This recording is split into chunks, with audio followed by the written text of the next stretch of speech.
সুপ্রিয় দর্শক, আমন্ত্রণ জানাচ্ছি বাংলা ভাষার নিয়মিত আয়োজন সংবাদ পর্যালোচনা ও বিশ্লেষণ অনুষ্ঠান নিউজ অ্যান্ড ভিউজে। আপনাদের সঙ্গে আছে মিরশান নাসরুল্লাহ। দর্শক, এই অনুষ্ঠানে আমরা উল্লেখযোগ্য সংবাদগুলো নিয়ে পর্যালোচনা করে থাকি। আর সেই পর্যালোচনায় অংশ নিতে আমার সঙ্গে স্টুডিওতে দুজন অতিথি রয়েছেন।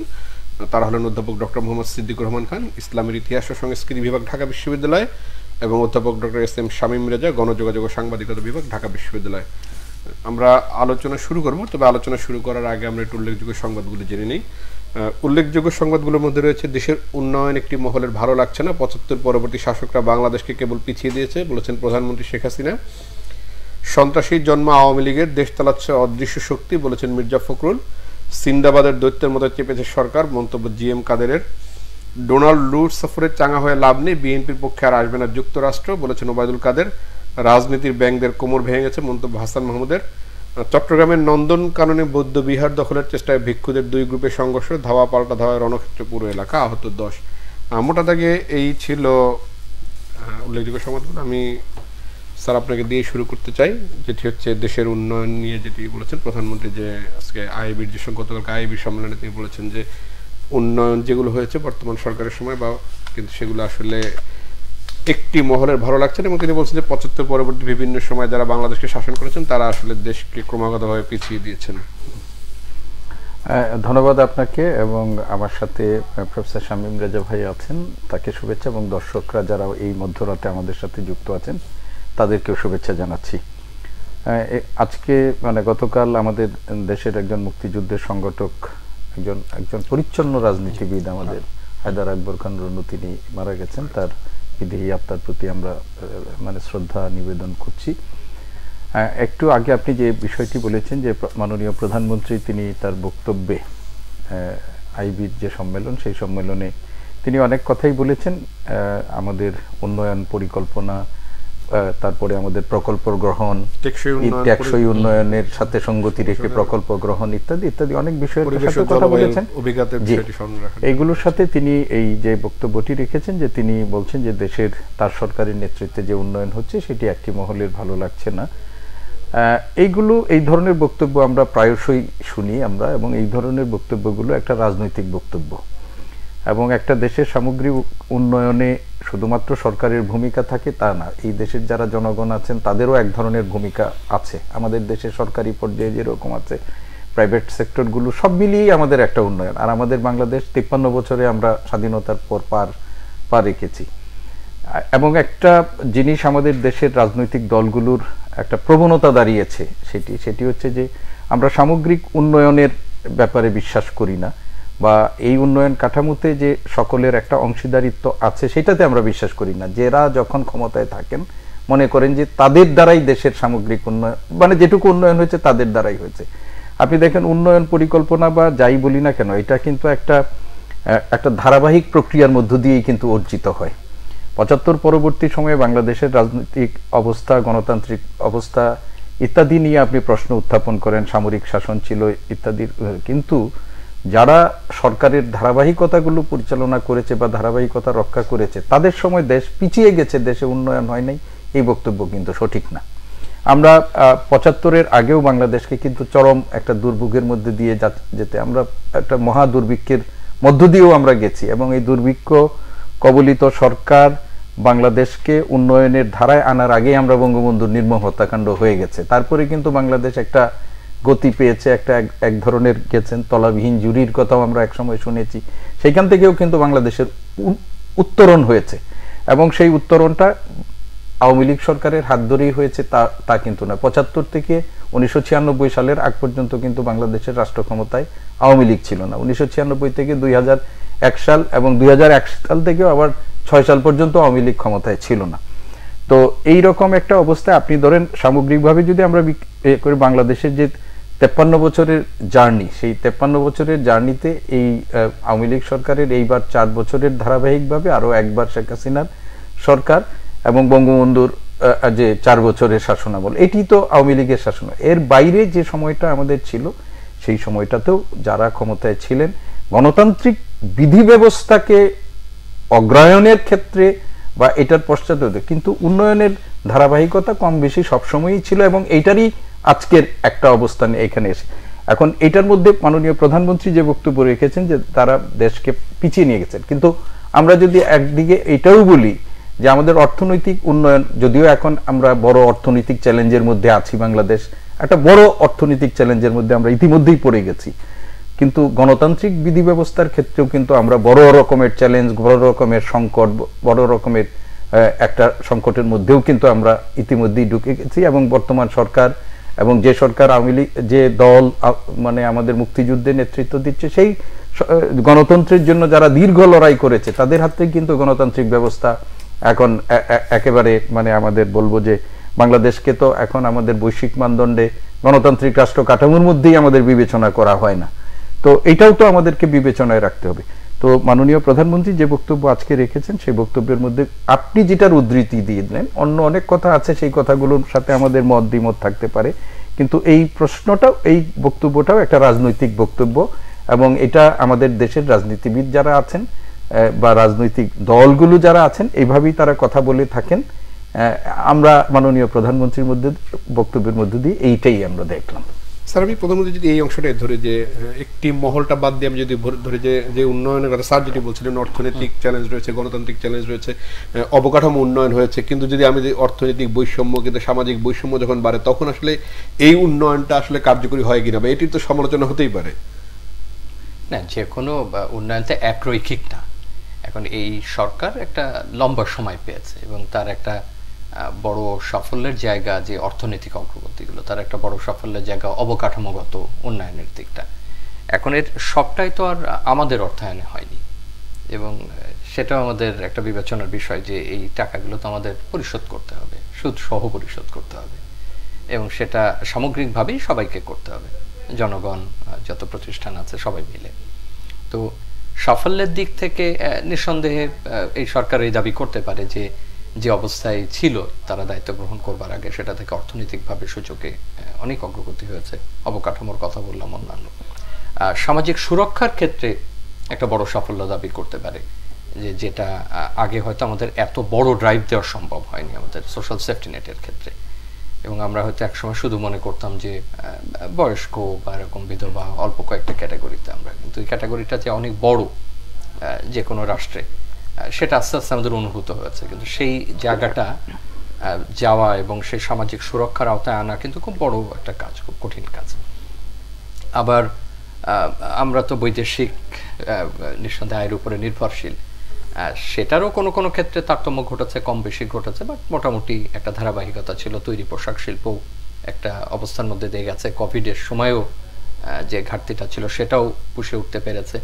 তো সবকিছু মিলে সে একটা ভালো অবস্থায় আছে। কিন্তু যে কথাটা আমার একটু আগে প্রসেসের দিকেও বলছিলেন যে দেখুন, আপনার একটা উন্নয়নে তো অনেক দিক থাকে। যেমন আমরা যখন বলছি যে আমাদের নারীর উন্নয়ন এবং নারীর ক্ষমতায়ন, এখন উন্নয়ন অর্থনৈতিক দিক থেকে সরকার বা এখন যারা আছেন তারা দাবি করতে পারেন যে এই কাজগুলো আমরা করেছি। আবার আপনি যদি ক্ষমতায়নের কথা বলেন, এটা কিন্তু একটা দীর্ঘ প্রক্রিয়ার অংশ। নিঃসন্দেহে তার অর্থনৈতিক সক্ষমতা যখন বাড়ে তার ক্ষমতায়ন বহুগুণ বাড়ে, কিন্তু আমাদের বেসরকারি সংস্থাগুলোর কিন্তু একটা অসাধারণ ভূমিকা রয়েছে এবং সেটা দীর্ঘ সময় অর্জিত হয়েছে, অনেক দশক লেগেছে এবং অনেক প্রতিকূলতার মধ্যে দিয়ে কিন্তু বিভিন্ন সামাজিক আন্দোলন, সেখানে সরকারগুলো যখন যে সরকার ছিল তারাও তাদের ভূমিকা রেখেছেন। কিন্তু নিঃসন্দেহে আমাদের স্মরণ করতে হবে যে বেসরকারি সংস্থার যে ভূমিকাটা সেখানে আছে। আপনি যে আজকে এই পর্যায়ে আসছেন একটা উন্নত জাতি হবার লক্ষ্যে, একটা বড় অর্থনৈতিক অবস্থায় যাবার লক্ষ্যে, সেটারও প্রারম্ভিক কিছু বিষয় ছিল, সেটারও ফরমেটিভ কিছু স্টেজ ছিল। তো সবকিছু মিলেই উন্নয়নের অবস্থাটা। কিন্তু আপনি যে কথাটা একটু আগে বললেন, আমরা কিন্তু বারবারই স্মরণ করিয়ে দিচ্ছি যে আয় বৈষম্য আছে, সুবিধার বৈষম্য আছে এবং সেটা কোনো কোনো ক্ষেত্রে বেশ প্রবলও হয়ে উঠছে। এবং আপনি যদি মহামারীর উদাহরণটাই ধরেন, কোভিডের পরে বিভিন্ন গবেষণা প্রতিষ্ঠান কিন্তু দেখানোর চেষ্টা করেছে যে আমাদের শহরেও একরকম অবস্থায় আমরা নেই এবং আয় বৈষম্য তো আছে, সুবিধার ক্ষেত্রেও তারতম্য রয়েছে এবং যারা একেবারে সাধারণ মানুষ তাদের উপার্জন এবং ব্যয়ের মধ্যে যে বিপুল ফারাক, এবং তার সঙ্গে যদি আমরা শিক্ষার ব্যয়, চিকিৎসার ব্যয় একটা বড় বড় বিষয়, তার মানে আপনি উন্নয়নে আনতে গেলে সে বিষয়গুলো অর্জন, আমরা কোনো দাবিকে ছোট করছি না। যে কথা সরকার প্রধান বলছেন তিনি তো স্বীকৃতিতে দাবি করতেই পারেন, সেটা আমি শুরুতে বারবারই বলছি এবং সেই অগ্রগতি আছে।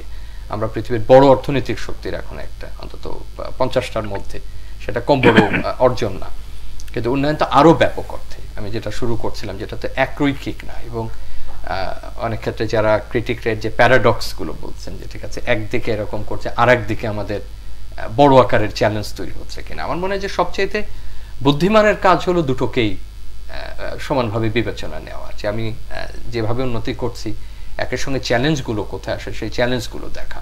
এর সন্দেহে বৈষম্যতার মধ্যে একটা সামাজিক বৈষম্য রয়েছে, অস্বীকার করা যাবে না। আমরা সোশ্যাল সেফটি নেট যদি আমরা এখন যা আছে তার থেকে আরও যদি অপটিমাম মাত্রা এটাকে নিতে পারি তাহলে আরও আমরা সুবিধা পাবো, হয়তো বৈষম্যটা আরও একটু কমিয়ে আনতে পারবো। আবার যেখানে প্রণোদনা দেবার প্রয়োজন সেই জায়গায় হয়তো আমরা প্রণোদনা দিতে পারছি না, কিন্তু এখানে পলিটিক্যাল ইকোনমির জায়গাটা খুব গুরুত্বপূর্ণ, রাজনৈতিক অর্থনীতির। আপনি খেয়াল করবেন যে যারা শক্তিশালী পক্ষ, বাণিজ্যিকভাবে শক্তিশালী শুধু না রাজনৈতিকভাবে শক্তিশালী, তারা প্রণোদনাটা নিচ্ছেন সংকটকালে, এবং সে প্রণোদনাটা অনেক বড়। এবং এই বড় প্রণোদনার ঠিক আছে একটা হয়তো ট্রিকল ডাউন ইফেক্ট আছে, একটা চুইয়ে পড়ার সুবিধা আছে, যে আপনি একটা বিশেষ খাতকে দিচ্ছেন, সেখানে আবার খুব সাধারণ মানুষও তার সুবিধাটা পাচ্ছে। কিন্তু একই সঙ্গে এই প্রণোদনাটা কিন্তু সাধারণ মানুষ বের করে আনতে পারেননি। আপনি ওই সময়কার কথা বলুন, যে এই যে সংবাদ মাধ্যমে আমরা কাজ করছি সেখানে আমরা আলোচনা করেছিলাম যে সেখানে প্রণোদনা কেমন হবে, আরো যারা ছোট বা মধ্যম পর্যায়ের ব্যবসা ক্ষতিগ্রস্ত হয়েছেন তারা প্রণোদনাটা কিভাবে পাবেন, বা এমনি সাধারণ মানুষ একেবারে পাচ্ছেন না কৃষক থেকে শুরু করে তারা প্রণোদনা পেতে পারেন কিনা। সুতরাং আপনার এই আলোচনাগুলো কিন্তু সমানভাবে গুরুত্বপূর্ণ, যে আপনি কেবলমাত্র রাজনৈতিক এবং বাণিজ্যিকভাবে শক্তিশালী, আপনি পারেন এটা আদায় করে নিতে, আপনার পক্ষে কথা বলার লোক আছে, অত্যন্ত স্বল্প সময়ের মধ্যে আপনি কোভিড কালে বা যে কোনো একটা সংকটকালে আপনি সেই প্রণোদনাটা নিয়ে নিচ্ছেন, অন্যরা কিন্তু পারছে না।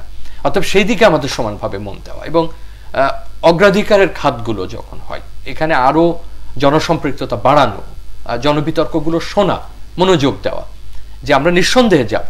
এখন ধরে নিন আমরা জনপ্রিয় উদাহরণে এক সময় যখন আমরা সবাই কিশোর বা তরুণ ছিলাম তখন কথায় কথায় আমরা মালয়েশিয়া সিঙ্গাপুরের উদাহরণ দিতাম, প্রচুর অবকাঠামো তারা করেছেন, সেখানে আলোচনা উঠতো যে এত বড় অবকাঠামো কি কাজে লাগবে, এটা কে মালয়েশিয়ার মতো জায়গায় এই হাইওয়ে কে ব্যবহার করবে, কে এত বড় অবকাঠামো ব্যবহার করবে, কিন্তু সেটা করবার মতো সক্ষমতা তাদের ছিল সবকিছু মিলে, এবং সেই ঝুঁকিটা নিয়ে সেই ঝুঁকিটা পরবর্তীতে কিভাবে সমাধান করা হবে সেটা তারা পেয়েছে। কিন্তু আমরা ওই পর্যায়ে যাব কিনা, এবং এই বিশাল জনগোষ্ঠীর দেশ, আরো অসংখ্য ধরনের চ্যালেঞ্জ আছে আমাদের, এবং অগ্রাধিকারের পরবর্তীতে রাখা যেত কিনা, এই মুহূর্তে এটা কতখানি ব্যবহৃত হবে বা কতখানি আমার কার্যকর সুবিধা এনে দেবে, সেটাও কিন্তু আমার মনে হয় যে একটা বড় রাজনৈতিক বিবেচনার অংশ। তো সবকিছু মিলেই বিষয়টাকে দেখতে হবে। এটা আমি একপাক্ষিকভাবে এমনও দেখার পক্ষে না যে না একেবারে কোনো উন্নতি হচ্ছে না, এই ধরনের ঢালাও সমালোচনা সেটা একেবারেই অবাস্তব। আবার উন্নতিগুলোর যে চ্যালেঞ্জ নাই সে কথাও কোনোভাবে বলা যাবে না, এবং আমাকে অবশ্যই সবগুলো বিবেচনা করে সামনের দিকে এগোতে হবে বা লক্ষ্য রাখতে হবে। এবং যে কথা উনি বলছিলেন যে ধারাবাহিকতাগুলোকে বিবেচনায় নেওয়ার একটা সুফল আছে, এবং সেক্ষেত্রে আপনি জানেন যে প্রক্রিয়াটা কেমন ছিল, কোথায় ঘাটতি ছিল, কোথায় উঠতে হবে। এবং আপনি যদি বলেন যে আমাদের যে অর্জন, সে অর্জন সরকারের অবশ্যই নীতি পরিকল্পনার সাফল্য দাবি করবে, অবশ্যই তাদের বাস্তবায়নের সাফল্য রয়েছে, কূটনৈতিক সাফল্য রয়েছে, না হলে বৃহৎ শক্তিগুলোর কাছ থেকে এটা আনা এবং বাস্তবায়ন করারও একটা রাজনীতির দিক আছে। কিন্তু এই সাফল্যের কেন্দ্রে মনে রাখতে হবে যে মানুষ, এবং এই জনগণের যে সম্পৃক্ততা, যারা আমাদের রেমিটেন্সের টাকা দিচ্ছেন, লক্ষ লক্ষ কোটির উপরে মানুষ, তারাও কিন্তু এটার অংশীদার, যারা বাস্তবায়ন করছেন, কৃষক থেকে শ্রমিক থেকে শুরু করে সাধারণ কর্মজীবী মানুষ থেকে শুরু করে, এই আলোচনাটা যেন হারিয়ে না যায়, এবং সব পেশার সব মানুষেরই সমন্বিত উদ্যোগেই তো উন্নতি হয়। আজকে গণমাধ্যম যদি বলেন, আপনি তথ্য নিয়ে কাজ করেন, বা আমরা যারা কথা বলছি, আমরা হয়তো অবকাঠামোতে অবদান রাখছি না, আমরা হয়তো রেমিটেন্স আনছি না, আমরা হয়তো তৈরি পোশাকে অবদান রাখছি না, কিন্তু এই যে তথ্যের যে প্রবাহ, সেই প্রবাহ যে কত মানুষকে উৎসাহী করছে, উন্নয়নে অংশগ্রহণ করতে সহায়তা করছে, উদ্বুদ্ধ করছে। আপনি যদি একটা শেয়ার বাজারের কথাই ধরেন বা পুঁজিবাজারের কথা ধরেন, একটা গণমাধ্যমের বিশ্লেষণ সেখানে প্রভাব রাখে, কোন দিকে যাচ্ছে সেটার উপর প্রভাব রাখে, অবকাঠামোগুলো কেমন সেটা ব্যাখ্যা করতে সাহায্য করে, আমরা ঋণ নিয়ে কথা বলছি সেটা সামনের দিকে এগিয়ে নিয়ে যেতে সাহায্য করে, ব্যাংকিং সেক্টর নিয়ে আমরা কথা বলছি গণমাধ্যমে। অতএব সেই উন্মুক্ততা, সেই স্বাধীনতা এবং সেই জায়গাটাও কিন্তু আমি মনে করি যে উন্নয়নের অংশ। আমরা একদিকে যেমন অর্থনৈতিক উন্নয়নকে আমরা সেলিব্রেট করব, আমাদের নারীর উন্নয়ন, আমরা শিশু মৃত্যু কমিয়ে আনতে পেরেছি, আমরা প্রাথমিক মাধ্যমিক শিক্ষা অগ্রগতি করতে পেরেছি, একসঙ্গে উচ্চশিক্ষা নিয়ে আমরা এখনই বড় আকারের সেলিব্রেট করতে পারি না, আমাদের আরো অনেক চ্যালেঞ্জ সেখানে রয়েছে। তো সবকিছু মিলেই আমি মনে করি যে একটা গণতান্ত্রিক পরিবেশ, তথ্যের প্রবাহ, মানুষের মৌলিক অধিকারের যতটুকু বাস্তবায়ন সম্ভব, প্রমিত বাস্তবায়ন সম্ভব, এবং তার সঙ্গে অর্থনৈতিক এবং সামাজিক যে অগ্রগতি, সেটা মিলেই উন্নয়নকে দেখাটাই বিবেচকের কাজ হবে। স্যার, আমি এই জায়গাটা একটু আসলে আপনি যেটি বলছিলেন যে গণতান্ত্রিক চ্যালেঞ্জের কথা যেটি বলছিলেন, ধরেন যে উন্নয়ন, ধারাবাহিক উন্নয়ন যেটি রয়েছে কিংবা প্রধানমন্ত্রীর যে নির্দেশনাগুলো রয়েছে, আমরা যদি উন্নয়নগুলোর কথা ধরি, যেই উন্নয়নগুলোর ইতিবাচক সমালোচনা করা বা উন্নয়নের ক্ষেত্রে রাজনৈতিক দলগুলোকে ঐক্যমত পোষণ করা বা দেশকে এগিয়ে নেওয়ার ক্ষেত্রে ঐক্যমত জায়গা, সেই জায়গাটা আমাদের রাজনৈতিক সংস্কৃতিতে ঘাটতি কেন?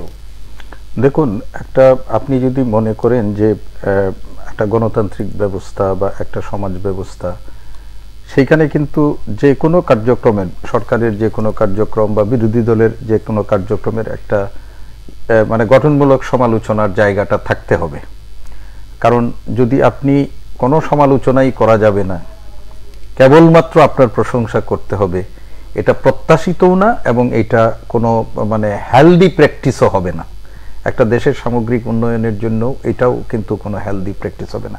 এখন আপনি যেটা বলছেন যে আমাদের রাজনৈতিক দলগুলো, আমাদের আলাল দুলালের মতো আমাদের দেশের রাজনৈতিক সংস্কৃতি, আপনি যত ভালো কাজই মানে আওয়ামী লীগ করুক না কেন, আমাদের দেশের আওয়ামী বিরোধী যে আছে সেইখানে তারা এক ধরনের প্রতিক্রিয়া ব্যক্ত করবে। আবার ওরা যত ইতিবাচক কাজই করুক না কেন, আওয়ামী ঘরানার যারা আছেন তারা এক ধরনের প্রতিক্রিয়া ব্যক্ত করবে। এটা আমাদের বাংলাদেশের রাজনৈতিক সংস্কৃতির একটা দীর্ঘদিনের মানে অবস্থান হয়ে গেছে। আমরা আমাদের অনেক গুরুত্বপূর্ণ ইস্যুতে জাতীয় ঐক্যমত পোষণ করতে পারিনি, এবং এই জাতীয় ঐক্যমত পোষণ করতে না পারায় বা জাতীয় ঐক্যমতে না আসতে পারায় আমাদের সব রাজনৈতিক দলের কোনো না কোনোভাবে মানে ভূমিকা আছে, অবদান আছে। হ্যাঁ, তো এইটি তো আমাদের দীর্ঘদিনের একটা প্র্যাকটিস হয়ে গেছে। এখন বাংলাদেশে যারা এখন রাষ্ট্র ক্ষমতায় আছেন তারা মনে করেন যে বাংলাদেশের জন্য তারা অনিবার্য শক্তি। মাননীয় প্রধানমন্ত্রী কয়েকদিন আগে তিনি তো বলেছেনই যে আমাদেরকে ধরেন উৎখাত করা হলো, উনি বলেছেন তাহলে আমার বিকল্প কে? তো উনি তো নিজেকে অনিবার্য হিসাবে ধরে নিয়েছেন। বিকল্পকে সেটা সময়, জনগণ এটা ঠিক করবে, কিন্তু উনি তো ধরে নিয়েছেন অনিবার্য। আওয়ামী লীগ ক্ষমতাসীন দল তারাও ধরে নিয়েছে যে বাংলাদেশের জন্য তারাই অনিবার্য। তো এইরকম একটা অবস্থার মধ্য দিয়ে আমাদের দেশের যে রাজনৈতিক ব্যবস্থাপনা আছে, সেই ব্যবস্থাপনার মধ্যে এই যে একটু আগে বললেন যে আমরা ইতিবাচক দিক যেগুলো আছে সেইগুলোকে কেন আমরা প্রশংসা করতে পারি না, আবার যেগুলো নেতিবাচক দিক আছে সেইগুলো তো আপনার যারা এই নেতিবাচক করে তারাও তো এটাকে নেতিবাচক বলে মনে করে না। আজকে আমাদের এই যে উন্নয়নের কথা আমরা অনেক বলেছি, সেই উন্নয়নের সাথে সাথে কিন্তু আমরা সুশাসনের অভাব আছে এখানে, আমাদের এটা স্বীকার করতে হবে। ন্যায় বিচার, এটা আমাদের প্রচন্ড ঘাটতি আছে। দুর্নীতি কি আমরা কোনোভাবেই, এটা কি উন্নয়নের তো এটা একটা পূর্ব শর্ত যে একটা দুর্নীতি মুক্ত অবস্থান, সেটা কি আমরা কোনোভাবে করতে পারছি? এই যে সদ্য সাবেক আইজিপি, তার বিরুদ্ধে আমাদের যে ধরনের অভিযোগ উত্থাপিত হয়েছে, সেই অভিযোগের যদি আমি মনে করি যে এই অভিযোগের সর্বাংশ এখানে অতিরঞ্জনও যদি থাকে, সেটাও কিন্তু আমাদের কাছে কাম্য। আমরা কি, উনি তো শুদ্ধাচারের জন্য পুরস্কার পেয়েছেন, উনি তো শুদ্ধাচারের কথা সব সময় বলেছেন, কিন্তু আমাদের তো দেশের বাস্তব চিত্রটা এরকম। আমরা দুর্নীতিকে করতে পারিনি। আমরা ব্যাংকিং খাতটাকে আমাদের বাংলাদেশে একটা রাইজিং সেক্টর হিসাবে আমাদের দেশের, ওই যে যখন একটার পর একটা ব্যাংক হচ্ছিল সেই সময় কিন্তু সমালোচনা হচ্ছিল যে বাংলাদেশের বাস্তবতায়, যে বাংলাদেশের অর্থনীতিতে এতগুলো ব্যাংক আমাদের দরকার আছে কিনা, আমাদের এই ব্যাংকগুলোর একটু আগে যে উনি বলছেন যে সেটা আমাদের সক্ষমতা আছে কিনা। কিন্তু দেখেন যে সেই সময় যারা সমালোচনা করেছিল তারা কিন্তু এই সমালোচনাটা, যারা এই কাজগুলো করেছিলেন তারা ভালোভাবে নেননি। কিন্তু কিছুদিন যেতে না যেতেই কিন্তু আমাদের সামনে এখন এই ব্যাংকিং সেক্টর, এটা আমাদের জন্য একটা বড় রকমের সংকট তৈরি করে ফেলেছে ইতিমধ্যে। এবং এই যে ব্যাংক মার্জ করা, মার্জ না করা, আজকে বাংলাদেশ ব্যাংকের মতো প্রতিষ্ঠানের সাংবাদিক গণমাধ্যমকে প্রবেশে নিষেধাজ্ঞা দিয়ে দেওয়া হয়েছে। তো এইগুলো তো আমাদের, একটু আগে উনি আমাদের ইয়ার কথা, শেয়ার বাজারের কথা বললেন। এই যে আমাদের একটা পুঁজিবাজার, একটা বর্ধিষ্ণু অর্থনীতির ক্ষেত্রে এই পুঁজিবাজার কিন্তু একটা বড় ভূমিকা পালন করে। এই পুঁজিবাজার যে মুখ থুবড়ে পড়েছে, এইটা যে মানে যে অবস্থার মধ্যে গেছে, সেখান থেকে উত্তরণের তো আমরা এখন পর্যন্ত কোনো লক্ষণ দেখতে পাচ্ছি না। আমাদের টাকার যে এই তো কয়েকদিন আগে যে বড় রকমের ডলারের বিপরীতে 6.6 অর্থাৎ প্রায় 60 টাকার মতো অবমূল্যায়ন হয়ে গেল, এবং এই ডলারের চাপে যে সরকার পড়ে গেল। এবং আপনি দেখেন যে আমাদের যে পুঁজি রিজার্ভ যেটি ছিল, IMF এর সাথে ঋণের শর্ত এবং IMF এর সমস্ত শর্ত আমরা সরকার অনেক অনুরোধ করে IMF এর কাছ থেকে সেখানে আমাদের রিজার্ভ যতটুকু থাকার কথা ছিল, যে অর্থাৎ $20 বিলিয়ন আমাদের থাকতে হবে, সেইটাকে এখন 1400 কত বিলিয়ন ওইখানে নিয়ে বিনিময়ে কিন্তু IMF এর অনেক শর্ত যেটি জনগণের স্বার্থের সাথে সঙ্গতিপূর্ণ না, যেমন বিদ্যুতের দাম আমরা এখন 4 বার করে বছরে বৃদ্ধি করব, IMF এর এই প্রেসক্রিপশন আমাদের নিতে হয়েছে। তো বিদ্যুৎ খাতের মানে যে আমরা বলবো যে একটা বড় রকমের নৈরাজ্য চলছে, সেটা না করেও কিন্তু আমরা এগুলো শর্তগুলো নিতে হচ্ছে। এখন আমাদের অর্থনৈতিক যে চ্যালেঞ্জ, আমরা যে উন্নয়নটাকে সাস্টেইনেবল করার জন্য সবাই কিন্তু বলছিল যে উন্নয়ন হচ্ছে, কিন্তু উন্নয়নটাকে ধরে রাখা এটা কিন্তু খুব গুরুত্বপূর্ণ। তৌফিক আলাহি সাহেব গতকাল বলেছেন যে আমাদের সামনে আরো বড় রকমের চ্যালেঞ্জ, এবং মাননীয় প্রধানমন্ত্রী ইতিমধ্যেই সেই চ্যালেঞ্জের কথা, উনি কিন্তু অর্থনৈতিক চ্যালেঞ্জের কথাই বলেছেন, মাননীয় প্রধানমন্ত্রীও এই ধরনের ইঙ্গিত ইতিমধ্যেই দিয়েছেন। তো বাংলাদেশ এখন যে অর্থনৈতিক চ্যালেঞ্জের মধ্যে দিয়ে আমরা যাচ্ছি, সেইখানে যদি আরো বড় রকমের চ্যালেঞ্জের ইঙ্গিত আমাদের জন্য থাকে, তাহলে এই যে আমরা উন্নয়নের ধারাবাহিকতার কথা বলছি, সাস্টেইনেবল ডেভেলপমেন্টের কথা বলছি, সাস্টেইনেবল ডেভেলপমেন্ট গোল অ্যাচিভের কথা আমরা যেটি বলছি, সেটা কিন্তু এখন একটা বড় রকমের প্রশ্নের মধ্যে থাকছে। আর সবচেয়ে বড় কথা যেটি আপনি বলছেন, যে আমরা আমাদের দেশের মধ্যে এই যে এখন একটা উপজেলা ইলেকশন হচ্ছে, সর্বশেষ যে ইলেকশনটা আমাদের 8 তারিখে হয়ে গেল, 21 তারিখে আরেকটা নির্বাচন আছে, সেখানেও আপনি দেখবেন যে আমাদের যে মানুষ কিন্তু গণতান্ত্রিক বিধি ব্যবস্থা, তার গণতান্ত্রিক অধিকার প্রয়োগ ইত্যাদির ব্যাপারে মানুষ একেবারেই বিমুখ হয়ে গেছে। এখন আপনি উন্নয়নটাকে আমরা কয়েকদিন আগে পর্যন্ত গণতন্ত্র এবং উন্নয়ন এই দুটোকে আমরা একটা পরিপূরক না বলে একটাকে গণতন্ত্রের চেয়েও উন্নয়নকে বড় করে দেখেছি। পাকিস্তান আমলে আমরা যেটা আমার ভাই বলবেন, আমরা ইতিহাসের ছাত্র হিসেবে Ayub Khan decade of development celebrate করতে গিয়েছিলেন। হ্যাঁ, তো ডিকেড অফ ডেভেলপমেন্ট কিন্তু আমরা পূর্ব বাংলার মানুষ তাকে সেলিব্রেট করতে দেইনি, কারণ আমরা মনে করেছি যে গণতন্ত্র মানে বিকল্প উন্নয়ন না, আমরা দিই না। কিন্তু বাংলাদেশের যে বাস্তবতাটা হচ্ছে যে আমরা অর্থনৈতিক উন্নয়ন বা অন্যান্য উন্নয়নের কথা বলছি, কিন্তু গণতান্ত্রিক ব্যবস্থাটা থেকে যে বাংলাদেশ বহু যোজন দূরে চলে যাচ্ছে, সেই বিষয়টাকে কিন্তু আমরা লক্ষ্য করছি না। ফলে যেহেতু একটা জবাবদিহিমূলক শাসন যখন প্রতিষ্ঠিত না হবে, এই যে আমাদের একটু আগে আমি আস্তে আস্তে শুনছিলাম ব্যারিস্টার সুমন সাহেব, তিনি তার সরকারি বরাদ্দের কথা প্রকাশ করে দিয়েছেন, তিনি কত টাকা বরাদ্দ পেলেন সেটা বলছেন। মুজিবুল হক চুন্নু সাহেব স্পিকারের কাছে বিচার দাবি করেছেন তার জনগণের কাছে, আমার জনগণের জন্য আপনি আমার ট্যাক্সের টাকা কত বরাদ্দ পেলেন সেই কথা বলে কি ব্যারিস্টার সুমন অপরাধ করে ফেলেছে? সংসদে দাঁড়িয়ে তার বিচার দাবি করা হয়েছে। তাহলে আমরা কোথায় যাব? আমাদের যাওয়ার জায়গাটা কোথায়? তো আমি ব্যক্তিগতভাবে যেটি মনে করি সেটি হচ্ছে যে আমাদের দেশের যে একটা সরকার ধারাবাহিকভাবে এতদিন যদি থাকে, এটা যদি আওয়ামী লীগ না থাকলেও আওয়ামী লীগ হয়তো দাবি করতে পারে যে আমরা যতটুকু করেছি আর অন্যরাও যদি ক্ষমতায় অন্য থাকতো, তাহলে একটা দেশ তো এই 15, 16, 17 বছর 18 বছরে একই জায়গায় স্ট্যাগন্যান্ট থাকতেন না। এখন আজকে আওয়ামী লীগ হিসাব করে কোথায় দাঁড়িয়ে যে 2006 সালে আমরা এই পেয়েছিলাম, 2020 সালে আমরা এই পেয়েছি, কিন্তু 2006 সালে যেটা আপনি হিসাব করবেন, আপনি গিয়ে দেখেন আবার 1985 সালে এই অবস্থা তো ছিল না, আবার 1974 সালেও সেই অবস্থা ছিল না। একটা ধারাবাহিকতার মধ্য দিয়ে যাচ্ছে এবং এটি একটা চলমান প্রক্রিয়ার মধ্য দিয়ে যায়, কিন্তু ঘটনাটা হলো চলমান প্রক্রিয়ার মধ্য দিয়ে যে অর্জনটা, সেই অর্জনটা রক্ষা করা বা সেই অর্জনটাকে দেশের সমস্ত মানুষের কল্যাণে সমভাবে ব্যবহার। আপনি যেটা বলছিলেন যে আমাদের আয় বৈষম্য তো প্রতিদিন বাড়ছে, সামাজিক বৈষম্য প্রতিদিন বাড়ছে, তো তো এটা যদি সামগ্রিকভাবে দেশের সকল মানুষ যদি উন্নয়নের সুফলটা ভোগ করতে পারে নিজ নিজ অবস্থান অনুযায়ী, নিজ নিজ অবস্থানে থেকে যদি ভোগ করতে পারে, তাহলে আপনি একটা সুষম উন্নয়নের কথা বলতে পারেন। না হলে তো বৈষম্যমূলক উন্নয়ন দ্বারা একটা দীর্ঘমেয়াদী একটা দেশের সামগ্রিক অবস্থার পরিবর্তন এটা হয় না। স্যার আমি একটু মানে রাজনৈতিক সংস্কৃতির উন্নয়ন যদি না হয়, সেক্ষেত্রে মানে গণতান্ত্রিক পরিবেশ ও রাজনৈতিক সংস্কৃতি যদি উন্নতি না হয়, তাহলে বাকি যে উন্নয়নগুলো সেগুলো একসময় গিয়ে মুখ থুবড়ে পড়ে কিনা? আমরা যত আলোচনা করছি উন্নয়নের, সেটার একটা বড় জিনিস সেটাকে টেকসই করা, তাই না? এটাকে টিকিয়ে রাখা।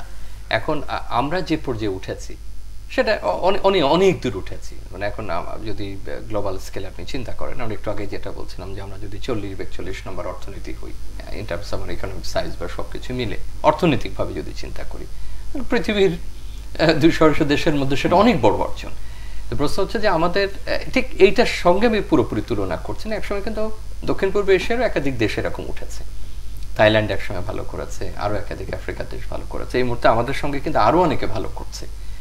এবং যদি মায়ানমারের এই অবস্থা তৈরি না হতো, অগ্রগতিতে তারাও কিন্তু আমাদের, আমি সূচকের অর্থে বলছি, কাছাকাছি ছিল। আপনি জানেন ইন্দোনেশিয়া আছে, অন্যান্য সব মিলে আরো অন্তত 15টা দেশের কথা বলা যাবে যে যারা আমাদের কাছাকাছি অবস্থায় আছে এবং একই ধরনের অগ্রগতি তাদের আছে। আমরা কিভাবে এটাকে বজায়যোগ্য করতে পারবো, যেটা টিকে থাকবে, কতদিন টিকে থাকবে এবং কতটা সুবিধা আমরা নিয়ে যেতে পারবো নাগরিক, সেটা দিয়ে তো আপনি বিচার বিশ্লেষণ করবেন। আপনি তখন তৈরি করছেন, বানাচ্ছেন বা অর্জন করছেন, একটা পর্যায়ে নিয়ে যাচ্ছেন, কিন্তু এর প্রত্যেকটারই কিন্তু আমরা ত্রুটিগুলো জানি বা এটার সীমাবদ্ধতাগুলো জানি এবং এটা একটা অনুমান করতে পারি যে কি করলে কতদিন টিকবে, কি না করলে এটা হয়তো টিকবে না। সুতরাং সেই জায়গাটা আমরা কেউ আলোচনা করতে চাই না সহজে।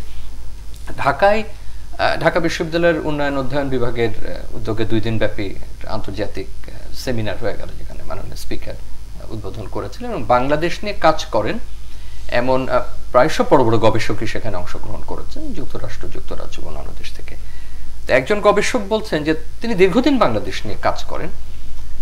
তো তিনি বিভিন্ন জায়গায় কাজ করে একজন তাকে বলছেন, যেটা তিনি ইংরেজি ভাষাভাষী, তো তিনি বাংলায় করছেন এমন যে একজন গ্রামীণ মহিলা বলছেন যে আমার কেউ নাই। এখন আমার কেউ নাই এটাকে কিভাবে ব্যাখ্যা করা যাবে? মানে তার মানে আমাকে সাহায্য করবার কেউ নাই, বা আমি কার কাছে যাব? এখান থেকে যদি আপনি আলোচনাটা ধরেন যে আমাদের সব আছে, আমরা অর্থনৈতিকভাবে অসাধারণ সাফল্য দেখাচ্ছি, অবকাঠামোগুলো দেখাচ্ছি, অনেক, আমরা বারবার বলছি যে এই সরকার সৌভাগ্য যে তারা দীর্ঘ সময় পেয়েছে এবং আমাদের মতো রাজনৈতিক সংস্কৃতির প্রবল ঘাটতি, যেখানে আমাদের রাজনৈতিক দ্বন্দ্বেরও কোনো শেষ নেই এবং আমরা কোনো সমাধানে আসতে পারছি না, সেখানে একটা রাজনৈতিক দল একটা দীর্ঘমেয়াদে দেশ শাসনের সুযোগ পাওয়া কিন্তু বিরাট ঘটনা। এটা সচরাচর ঘটে না আমাদের এই সমস্ত অঞ্চলগুলোতে। তো সেই সুযোগের পাশে আপনি দেখেন যেমন তাদের একটা বড় অর্জন ডিজিটাল বাংলাদেশ। ডিজিটালকরণ নিঃসন্দেহে একটা এক্সট্রাঅর্ডিনারি লেভেলে আমাদেরকে পৌঁছে দিয়েছে, কিন্তু আপনি যখন প্রতিদিন শোনেন যে জন্ম মৃত্যুর সনদ নিয়ে আপনি জটিলতায় পড়ছেন, আপনি পুরো দেশে যখন আপনি এনআইডি হোক বা স্মার্ট কার্ডের আওতায় আসছেন, কিন্তু একটা সংশোধনের জন্য আপনার যে প্রক্রিয়ার মধ্যে দিয়ে যেতে হয়, আপনি সাংবাদিক হিসাবে জানেন, বিভিন্ন সময় বা আমরা অফিসে গেলে শুনি। তাহলে এই যে পাশাপাশি যদি রাখি, আমি আবারও বলছি যে এই সরকার যদি আপনি বলেন যে অন্য অর্থনৈতিক চ্যালেঞ্জ, যেগুলো ঋণ নেওয়া আছে, শোধ করতে হবে, এই সব কিছুর বাইরে তার অন্যতম শ্রেষ্ঠ অর্জন হচ্ছে ডিজিটালকরণ। ভূমির ক্ষেত্রে ঘটেছে, অন্য ক্ষেত্রে প্রত্যেকটা জায়গাতে আপনি দেখেন, এবার ভূমির খাজনা দেবার ক্ষেত্রে দেখেন, অন্যান্য ক্ষেত্রে সব কিন্তু ডিজিটালকরণ করা আছে। তাহলে কোথায় সিস্টেমের ফাঁকফোকরটা তৈরি করা হয়েছে? এই অসাধুতাটা কারা তৈরি করছে? এই যে পদ্ধতির মধ্যে এই যে আমলাতন্ত্রীকরণ, এটা কিভাবে তৈরি হচ্ছে? আপনি যদি উন্নয়নকে ওই পর্যায়ে তৈরি করেন, তাহলে এটাকে লেস ব্যুরোক্রেটিক হওয়ার কথা, তাই না? আপনি সেটা কিন্তু করতে পারছেন না। বিভিন্ন জায়গায় চ্যালেঞ্জগুলো তো আপনি ভূমির ক্ষেত্রে দেখেন, অফিসের ক্ষেত্রে দেখেন, আপনি নিবন্ধনের ক্ষেত্রে দেখেন, অথচ অসাধারণ কাজ করা হয়েছে কিন্তু ডিজিটালের ক্ষেত্রে। আমরা যে আমাদের যতটুকু ডিজিটালকরণ হয়েছে, পৃথিবীর অনেক দেশই সেটা পারেনি। আপনি যদি তুলনামূলকভাবে বলেন, ঠিক আছে, আমি হয়তো ওই মোবাইল ফোনের কল রেট নিয়ে আলোচনা করছি না, কিন্তু অন্যান্য ক্ষেত্রে আমরা কিন্তু ভারতের চেয়েও কোনো কোনো ক্ষেত্রে এগিয়ে আছি। কিন্তু ওই যে জায়গাগুলো বললেন যে আমার কেউ নাই, কিন্তু আমার কেউ কেন থাকতে হবে? কেন আমাকে একটা অফিসে, একটা জায়গায়, একটা, এইটাই আমি মনে করি যে আপনি যখন বলেন যে উন্নয়ন, তখন আমি ওই কথাটা আমার বলা লাগবে না যে আমার কেউ আছে কি নাই। এবং যে কথাটা বলে এই প্রসঙ্গ শেষ করব, ভালোভাবে চিন্তা করতে হবে যে রাষ্ট্র, যে বাংলাদেশ রাষ্ট্র, সেটা তৈরি হয়েছিল একটা নিরাপত্তার বোধ থেকে, একটা মানবাধিকারের বোধ থেকে, তাই না? যে সেখানে একটা সুশাসন থাকবে, সেখানে প্রত্যেকটা মানুষের যে সম্মান, সেই সম্মান সেখানে নিশ্চিত হবে। এবং আমরা অসাধারণ আমাদের বুনিয়াদী ভিত্তি তৈরি করেছিলাম, তার ভিত্তিতে আমরা শাসনতন্ত্র তৈরি করেছি এবং বাংলাদেশের যে শুরুটা, সেটা একটা এক্সট্রাঅর্ডিনারি স্টার্ট ছিল। কিন্তু সেখানে এসে আজকে যদি আপনি এই বৈষম্যের নিরসন না করতে পারেন, আমার কেউ থাকতে হবে এটা নিরসন আপনি যদি না করতে পারেন, সবচেয়ে বড় কথা, রাষ্ট্রে বাস করেছেন এবং স্বাধীন বাংলাদেশ গঠন করা হয়েছে নিরাপত্তার জন্য। সেটা আমার রাজনৈতিক নিরাপত্তা, আমার গণতান্ত্রিক নিরাপত্তা, আমার অর্থনৈতিক নিরাপত্তা, আমার মানব মর্যাদা। কিন্তু সেই জায়গায় আমাদেরকে এরকম মনে হয় কিনা যে বাংলাদেশ রাষ্ট্রটা একটা ব্যবসায়িক প্রতিষ্ঠানের মতো আচরণ করে কিনা, সেই জিনিসটা আমাদেরকে মনে রাখতে হবে। যে রাষ্ট্রের মধ্যে ব্যবসায়িক প্রতিষ্ঠান থাকবে, কিন্তু ব্যবসায়িক প্রতিষ্ঠানের মতো রাষ্ট্র আচরণ করবে কিনা। একটা বিরতি নিয়ে তারপর আবার আলোচনা করব। দর্শক, নিউজ অ্যান্ড ভিউজে নিচ্ছে ছোট্ট একটি বিরতি, আমাদের সঙ্গে থাকুন, ফিরবো কিছুক্ষণ পরে।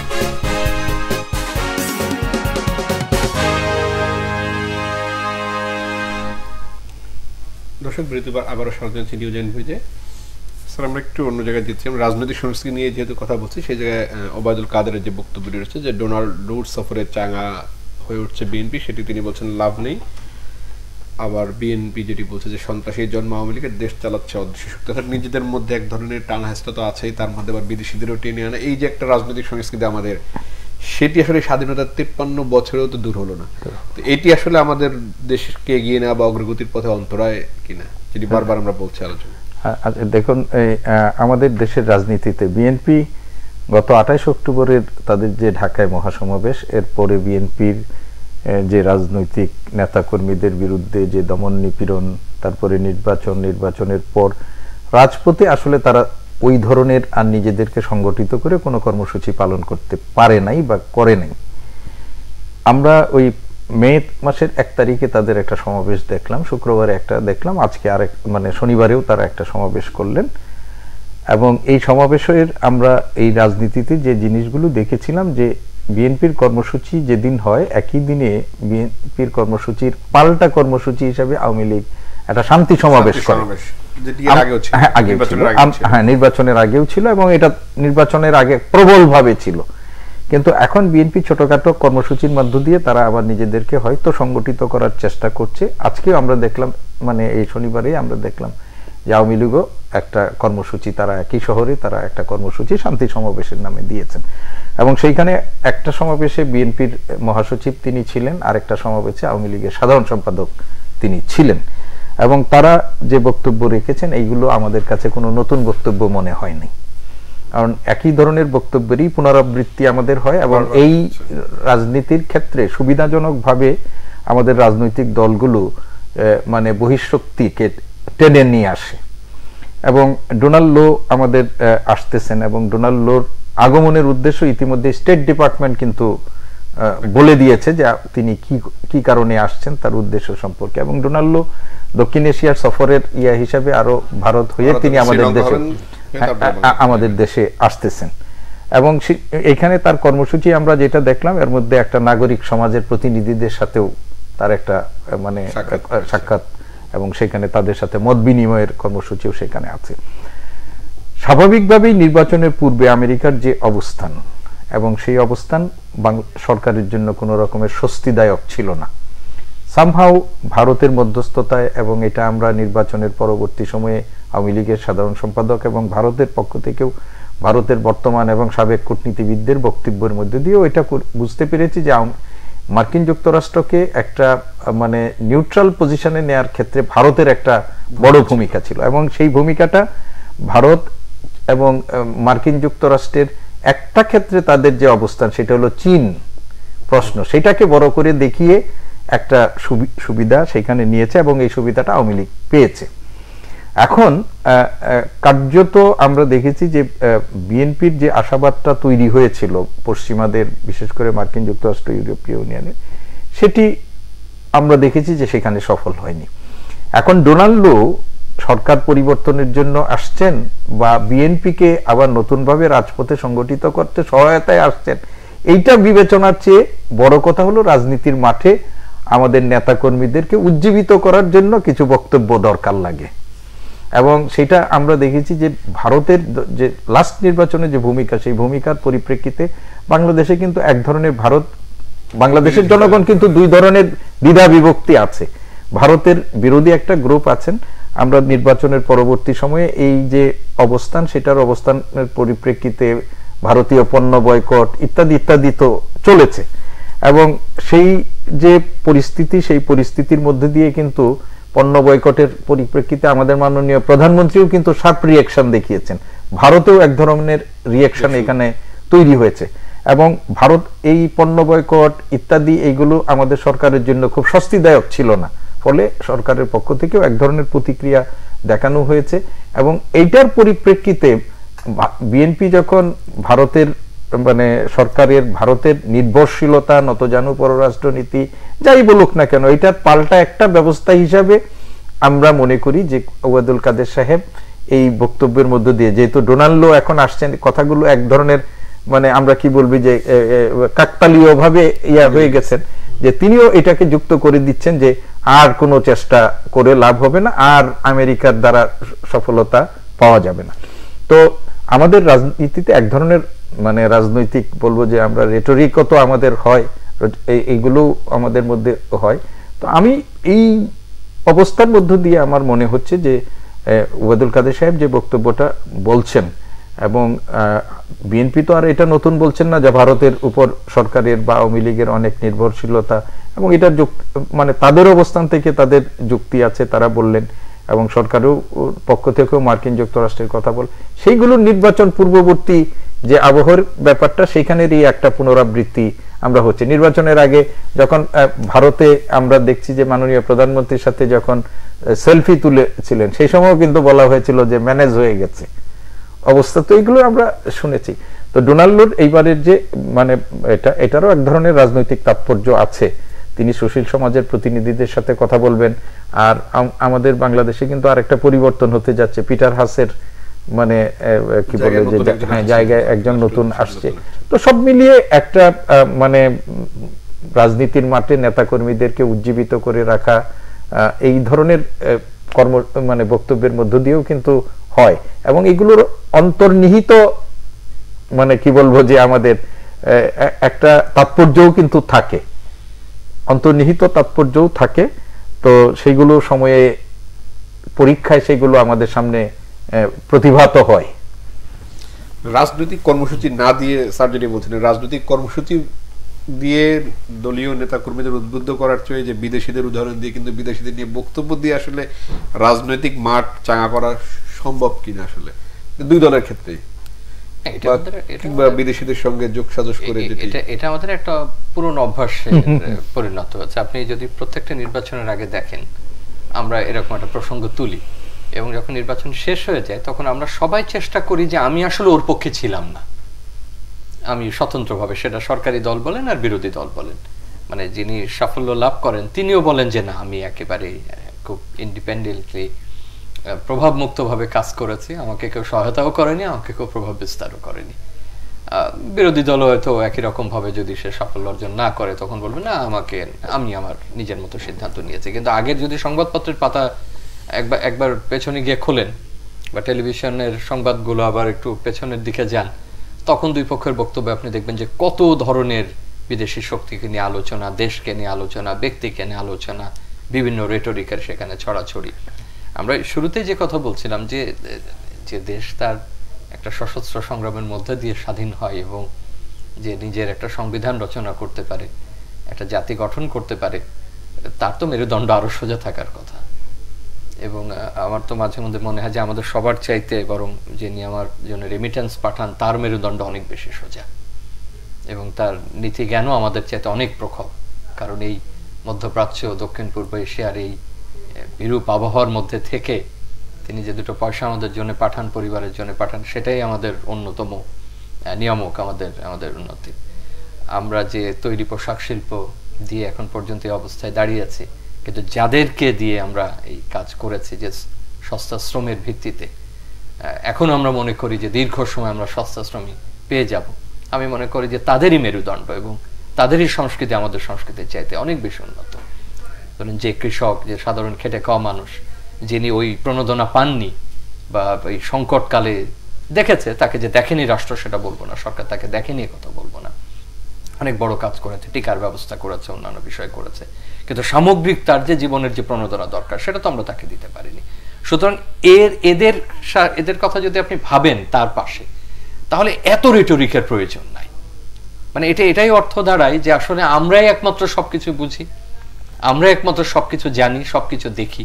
তাহলে এই যে প্রতিদিন অসংখ্য আন্তর্জাতিক সংবাদের বিশ্লেষণ হচ্ছে, ডোনাল্ড লু আসবেন, কি করবেন, এটা কে না জানে। যে এই ধরনের একজন সহকারী যখন আসেন, তিনি নাগরিক সমাজের সঙ্গে কথা বলেন, যৌথ বিষয়গুলো নিয়ে কথা বলেন, বাংলাদেশের এটা নিয়ে কথা বলেন। একটা বৃহৎ রাষ্ট্র তার স্বার্থ সম্পর্কে আমরা জানি, যেমন এই মুহূর্তে মার্কিন যুক্তরাষ্ট্র। মধ্যপ্রাচ্যে তার স্বার্থকে আমরা বুঝি না, বিশ্ব তার স্বার্থকে আমরা বুঝি না, ইউক্রেনের তার স্বার্থকে আমরা বুঝি না, বা ভারত বাংলাদেশ এই অঞ্চলে বঙ্গোপসাগর কিংবা আরো ইন্দো প্যাসিফিকে তার স্বার্থকে আমরা বুঝি না। এটা কিন্তু যে মানুষ মোটামুটি জানেন শোনেন নাও পড়লে তিনিও এটা সম্পর্কে একটা ধারণা রাখতে পারেন। যেমন নির্বাচনের আগে মার্কিন যুক্তরাষ্ট্রের এক ধরনের বিবৃতি, অর্থাৎ তার যারা প্রতিনিধি ছিলেন, নির্বাচনের পরপরই আপনি বিবৃতি দেখছেন যে ঠিক আছে নির্বাচনের বিষয়ে আমার পর্যবেক্ষণ আছে, কিন্তু এই সরকারের সঙ্গে কাজ করবো আর আমার একটা দায়িত্বের অংশ। সুতরাং ওই কূটনীতিক শব্দের মাঝামাঝি দিয়ে চলা। আমরা যেটা করি যে কথা আপনি একটু আগে বলছিলেন যে এটা দুর্ভাগ্য যে নেতা কর্মীদের উজ্জীবিত করবার জন্য আমার এই ধরনের বয়ান কেন দিতে হবে, এবং এটা রাজনৈতিক সংস্কৃতির একটা দীনতা। দেখুন যে কথাটা শুরুতে বলছিলেন যে মাননীয় প্রধানমন্ত্রী হয়তো আক্ষেপের সুরে বলেছেন যে মানে আমি ছাড়া কে বা আমার পরে কে, এই কথাটা যদি আমরা অন্যভাবে চিন্তা করি তাহলে এরকম বলা যায় কিনা যে প্রধানমন্ত্রী ছাড়া আর সবার উপর আপনি আস্থা রাখতে পারেন কিনা বা নির্ভর করতে পারেন কিনা। মানে প্রশ্নটা শুনতে হয়তো ভালো লাগে না, তার মানে আমার যত পদ্ধতি যাদের উপরে নির্ভর করছি সেই পদ্ধতির উপরে বা যে ব্যক্তিদের উপরে দায়িত্ব দিয়েছে তাদের উপর আমরা নির্ভর করতে পারি কিনা, তাদের উপর আমরা আস্থা রাখতে পারি কিনা। অতএব একজন পররাষ্ট্র দপ্তরের ব্যক্তি আসছেন, তাকে নিয়ে আমি যত ধরনের কথা বলি তার মানে আমি মনে করছি যে জনগণ কিছুই জানেন না, জনগণ কিছুই পড়েন না, কিছুই শোনেন না, কিছুই দেখেন না, কিন্তু তারা সবই দেখেন, সবই বোঝেন, সবই তার আত্মস্থ করেন। আমাদের রাজনৈতিক সংকটের দীনতা রয়েছে, সেই সংকটের দীনতাটা আমরা চাপিয়ে দিই অন্যের উপরে, যেন আমরা মনে করি যে আমরা অনেক দশক পেছনে আছি। অনেকটা আপনি বলতে পারেন যে ওই যে পুরনো যে সমস্ত স্নায়ুযুদ্ধের সময় শাসন ব্যবস্থার কথা আমরা শুনতাম যে স্টেট মেশিনারি মেকানিজম যেটা বলবে ওটাই বোধহয় জনগণ বিশ্বাস করবে, সেটা আসলে বাস্তবে ঘটে না। কিন্তু যে জায়গায় আপনি ছিলেন আমি সেই জায়গাতে আবার ঘুরে ফিরে যাব যে রাজনৈতিক সংস্কৃতির উন্নতি তাতে কিছু হয় না।